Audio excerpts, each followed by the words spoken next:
తాకట్టులో ఉన్న బంగారాన్ని విడిపించి ఆ రోజు ఆన్లైన్ రేటుకే మేము కొంటాం. Sharma gold company.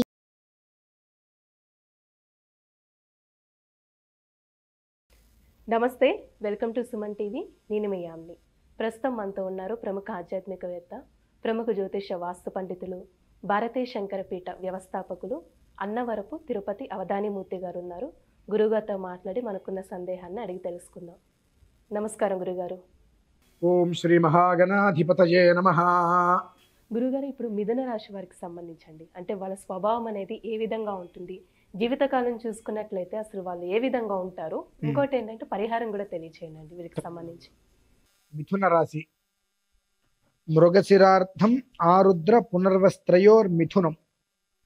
3 నక్షత్రాలు. స్వతహాగా ఒక 10 ఇల్లులు ఉన్నాయి చుట్టుగా. అందులో అందరికన్నా ఒక ఇంట్లో ఎక్కువగా గొడవలు జరుగుతున్నాయి అంటే వాళ్ళ ఆ ఇంట్లో మిథున రాశి వారు ఉన్నట్టే. వాళ్ళకి షార్ట్ టెంపర్ ఎక్కువ.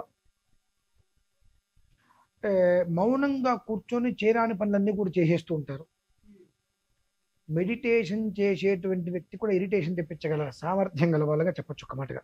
మిథున రాశి అంటే అది రాశి ప్రభావం ఎలా ఉంటుంది అంటే మృగశిరార్థం ఆరుద్ర పునర్వస్త్రయోర్మిథునం అనేటప్పటికీ రాహు నక్షత్రం కలుస్తుంది, కుజ నక్షత్ర ఇవి కలిసేటప్పటికి ఏమవుతుందంటే వాటి యొక్క స్వభావాలు ఎలా ఉంటాయి. కుజుడు రక్తకారకుడు, రాహువు మంచి వారితో కలిస్తే మంచి, చెడ్డ వాళ్ళతో కలిస్తే పాపులతో కలిస్తే పాపి, శుభ్రుతో కలిస్తే శుభం. కాబట్టి అతను స్వతహాగా ఏది చేయలేడు. కాబట్టి వీళ్ళకేంటంటే ఈ కుజ ప్రభావం అనేటువంటిది ఎక్కువగా పడటం మూలాన మనకి మృగశిర అంటే ఏమొస్తుందండి, మరి కుజుడు మృగశిర చిత్త ధరిష్ట కుజ నక్షత్రం. మృగశిరార్థం వృషభంలోకి వెళ్తే తత్మాది మిథునంలోకి వస్తుంది. అంటే 2 పాదాలు ఇటు వెళ్తే వృషభానికి, 2 పాదాలు మిథునానికి వస్తుంది. మృగశిరార్థం ఆరుద్ర పునర్వసు అని చెప్పి ఆ కలయిక అనేటువంటిది మనిషికి పూర్తిగా కూడా ఎప్పుడూ టెన్షన్ టెన్షన్ టెన్షన్. ఎందుకు టెన్షన్? నేను ప్రశాంతంగా ఉన్నానా లేదా అనేటువంటి విషయం కూడా నాకు అనవసరం. ఎప్పుడు కూడా ఆవేశంగా కుటుంబం మీద కావచ్చు, బయట వాళ్ళ మీద కావచ్చు, కయ్యానికి కాలు దిగినట్టుగానే వాళ్ళ స్వభావం ఉంటుంది. అందులో అదే రాశిలో ఒకవేళ ఆరుద్ర నక్షత్రంలో జన్మించిన వాళ్ళైతే చాలా అంటే చాప కింద నీరులా వస్తారు. చాప కింద నీరులో మొత్తం మనం తడిచిపోయిన తర్వాత మనం తడిచేయాల్సిన విషయం తెలియదు. ఆ చాప కింద నీరులో వచ్చి మొత్తం ముంచేస్తూ ఉంటారు. ఈ స్వభావం అనేటువంటిది స్వతసిద్ధంగా వాళ్ళకి జన్మతహాగానే ఏడిపించడం తప్పితే ఏడవటం తెలియదు అంటారు చూసారండి. వాళ్ళు మిథున రాశిలో ఎక్కువగా జన్మిస్తూ ఉంటారు. అలానే స్వతహాగా దంపతుల మధ్య వైరాలు వచ్చేటువంటి వాళ్ళకు కూడా మిథున రాశిలోనే ఎక్కువగా ఉంటూ ఉంటుంది. ఎందువల్ల ఉంటుంది అంటే మిథునానికి అధిపతి కన్యా మిథునయోర్ బుధ అంటే మిథునానికి అధిపతి బుధుడు. మిథున రాశి అంటే బుధుడు. అయితే మిథునానికి అధిపతి బుధుడు అయితే అందులో ఉన్న నక్షత్రాలు ఏంటి? ఆరుద్ర, మృగశిర, పునర్వసు. అంటే మృగశిర, ఆరుద్ర, పునర్వసు ఉన్నాయి. ఈ మూడిట్లకి బుధుడికి ఎంత సంబంధం ఉంది, ఎంత అనుసంబంధం ఉంది అనేటువంటి విషయాన్ని కూడా మనం పరిశీలింపజేసుకోవాలి. రెండో అతను జన్మించిన లగ్నం ఒకటి ఉంటుందండి. ఆ లగ్నానికి, ఈ రాశికి అతని నక్షత్రం. మృగశిరలో జన్మిస్తే కుజ మహర్దశ, రాహు మహర్దశ. పునర్వసులో జన్మిస్తే గురు మహర్దశ. అలా ఉంటుంది.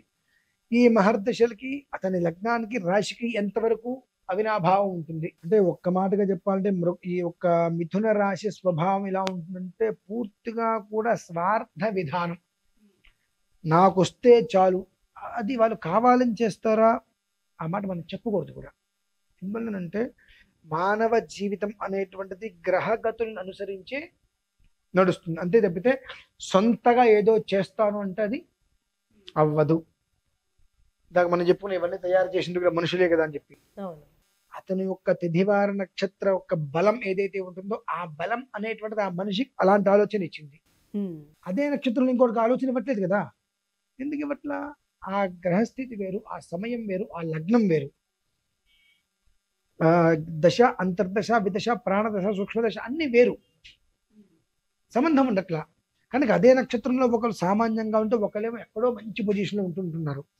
దానికి ఏంటంటే ఆ ఒక్క సమయం అనేటువంటి ఉన్న ప్రభృతి వాళ్ళ లగ్నం, ఆ లగ్న స్థితి గమనము, లగ్నం నుంచి వచ్చేటువంటి తను స్థానము, ధనస్థానము, సోదర స్థానము, మాతృస్థానము, పుత్రస్థానము, శత్రుస్థానము, కళత్ర స్థానము, ఈ స్థానాల్లో ఉండేటువంటి గ్రహస్థితిని బట్టి గ్రహం ఏ గ్రహం ఉంది, ఆ గ్రహం ఇతనికి ఎన్నో స్థానమైంది, దాన్ని అనుసరించి వాళ్ళ మెదడు అనేటువంటిది మొత్తం అంతా మారిపోతుంటుంది. ప్రత్యేకంగా మిథున రాశి అనేటువంటిది వాళ్ళు సాధించాలి అనుకుంటే కొండను కూడా పిండి చేయగలుగుతారండి. లేదు అనుకుంటే ఇక్కడ గ్లాసును కూడా తీసి పక్కన పెట్టరు.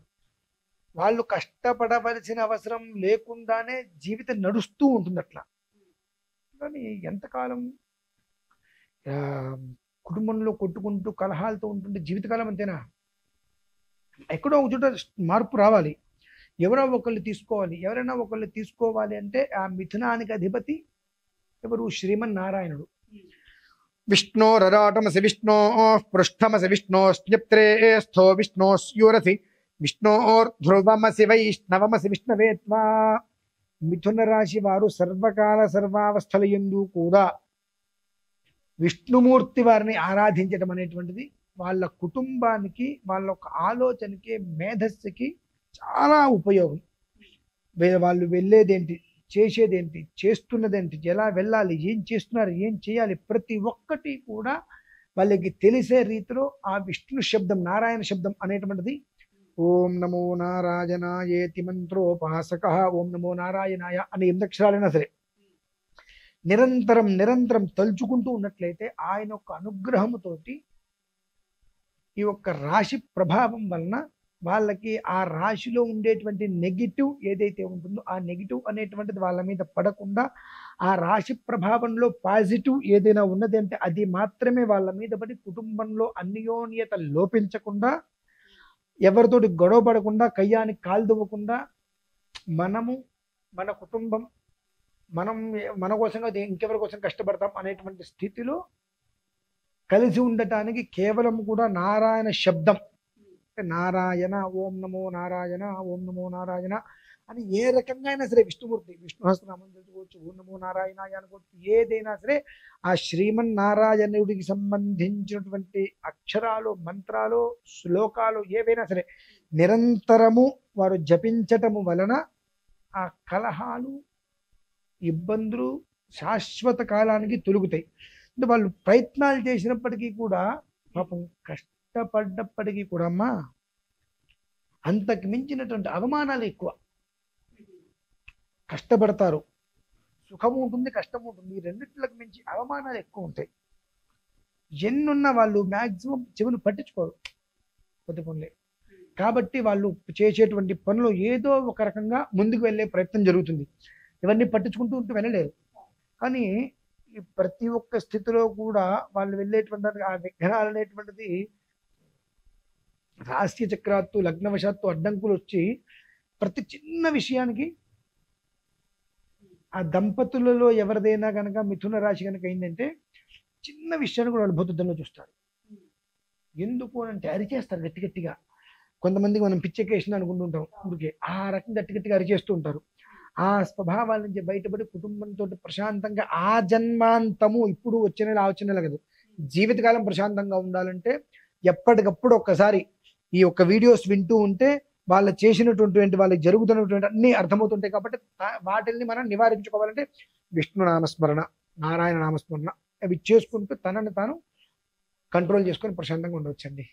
అది చాలా చక్కగా తెలియజేశారండి. అంటే మిథున రాశి వారికి సంబంధించి స్వభావం అనేది ఏ విధంగా ఉంటుంది, అలానే ఏ దైవాన్ని ఆరాధిస్తే మంచిది, ఈ విషయాన్ని మాకు తెలియజేసినందుకు ధన్యవాదాలు మీకు. సుమన్ టీవీలో మీ పర్సనల్ అండ్ బిజినెస్ ప్రమోషన్స్ కోసం కింది నెంబర్కి కాంటాక్ట్ చేయండి.